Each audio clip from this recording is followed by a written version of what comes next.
जी को दिखा लेते। कई बार ये मोदी जी का सारे जो मोदी जी जीत जाता है, ये क्या कारण है? आप तो शर्मा हो, ब्राह्मण हो, मैं आप राजनीतिक से नहीं, जीतने का क्या कारण है मोदी जी के बाद? देखिए, अब हाँ या ना में आपको जवाब देना है। 2023 में वसुंधरा जी को मुख्यमंत्री बनाओगे या नहीं बनाओगे? हाँ या ना में? आपके भाजपा के नए प्रदेश अध्यक्ष जी बने हैं, पुनिया जी के लिए पुनिया जी को नई जिम्मेदारी मिलेगी? चुनाव आते हैं या मेहनत करवाते हैं तो वो युवाओं से करवाते हैं, और जब चुनाव जीत जाते हैं तो फिर बुजुर्गों को मौका मिल जाता है, ऐसा नहीं? नमस्कार, मैं हूं भगवान राम धोरीमीना, आप देख रहे हो हमारे यूट्यूब चैनल और फेसबुक पेज। आज हमारे सामने बहुत बड़े सक्सेस है, राजस्थान के भाजपा के प्रदेश प्रवक्ता जी है श्री रामलाल जी शर्मा, जो विधायक चमू से। मैं आपका सर हमारे चैनल में स्वागत है। धन्यवाद। आपके भाजपा के नए प्रदेश अध्यक्ष जी बने हैं चंद्र प्रकाश जी जोशी, विधायक चित्तौड़गढ़। आपके लिए खुश है और आप जनता को अवगत करो या पूरे प्रदेश भर के प्रवक्ता हो? भारतीय जनता पार्टी एक कैडरविस पार्टी है और भारतीय जनता पार्टी के अंदर तमाम ऐसे कार्यकर्ता जो साधारण कार्यकर्ता हैं उनको अलग अलग जिम्मेदारी अलग अलग समय के ऊपर दी जाती है। प्रदेश अध्यक्ष के रूप में सीपी जोशी जी को जिम्मेदारी दी है और मेवाड़ से सीपी जोशी जी आते हैं, चित्तौड़ से आते हैं। मेवाड़ क्षेत्र के अंदर भारतीय जनता पार्टी की और जड़ें मजबूत होगी और कार्य का और अधिक विस्तार होगा। पुनिया जी के लिए पुनिया जी को नई जिम्मेदारी मिलेगी? ये संसदीय बोर्ड है, केंद्रीय नेतृत्व है, पार्टी के वरिष्ठ नेता किस कार्यकर्ता किस भूमिका के अंदर रहेंगे, कौन सी जिम्मेदारी उनको दी जाएगी, ये वो तय करते हैं। जो भी पार्टी जिम्मेदारी देगी सतीश पुनिया जी उस जिम्मेदारी का निर्वहन करेंगे।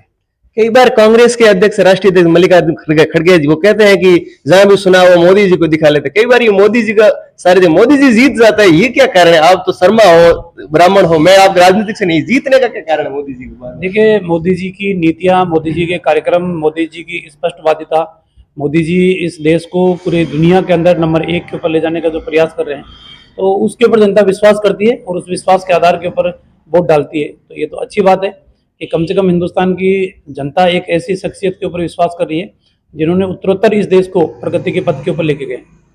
कई बार सोशल मीडिया पे चलता है कि जब मैं पार्टी को कांग्रेस हो या बीजेपी हो या कोई अन्य पार्टी हो, जब चुनाव आते हैं या मेहनत करवाते हैं तो वो युवाओं से करवाते हैं, और जब चुनाव जीत जाते हैं तो फिर बुजुर्गों को मौका मिल जाता है, ऐसा नहीं? हमारी पार्टी तमाम युवाओं को भी समय समय के ऊपर अवसर देती है। वरिष्ठ कार्यकर्ता हैं उनको भी समय के ऊपर अवसर देने का काम करती है। ये बात नहीं है, अलग अलग क्षेत्रों के अंदर अलग अलग काम करते हैं। भारतीय जनता पार्टी के अंदर युवा मोर्चा अलग से विंग बनी हुई है, युवा मोर्चा कार्यकर्ता वहाँ काम करते हैं। एसटी मोर्चे की विंग है, 7 हमारे मोर्चे हैं, अलग अलग मोर्चों के अंदर अलग अलग लोग काम करते हैं और सब सामूहिक एक ही मिशन के लिए काम करते हैं और तमाम कार्यकर्ताओं को समय परिस्थिति अनुकूल जिम्मेदारी दी जाती है।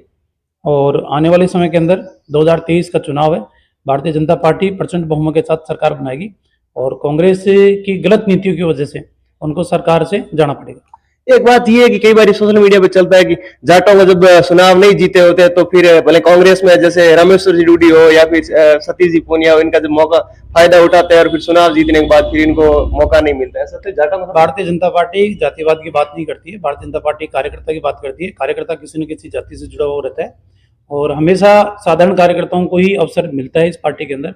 कोई परिवारवाद वंशवाद इस पार्टी के अंदर नहीं है और आपने देखा भी होगा कि पहले सतीश पुनिया जी साधारण किसान परिवार में जन्मे थे, सीपी जोशी जी साधारण परिवार से आते हैं। तो ये वंशवाद और परिवारवाद से बहुत अलग पार्टी है, विचारधारा के लिए काम करती है, मूल्यों के आधार पर काम करती है। एक लास्ट सवाल, अब 2023 का चुनाव इस पे निर्भर करेगा। अब मेरा एक विधायक होने के नाते सवाल है कि आप अगली बार मंत्री भी बनने जाओगे, तो अब हाँ या ना में आपको जवाब देना है। 2023 में वसुंधरा जी को मुख्यमंत्री बनाओगे या नहीं बनाओगे? हाँ या ना में? भारतीय जनता पार्टी का संसदीय बोर्ड है, वो संसदीय बोर्ड तय करेगा कौन मुख्यमंत्री बनेगा और उसी के बाद में निर्णय होगा। आपके हिसाब से? मेरे हिसाब से, मैं यार भविष्य वक्ता नहीं हूँ, ज्योतिषी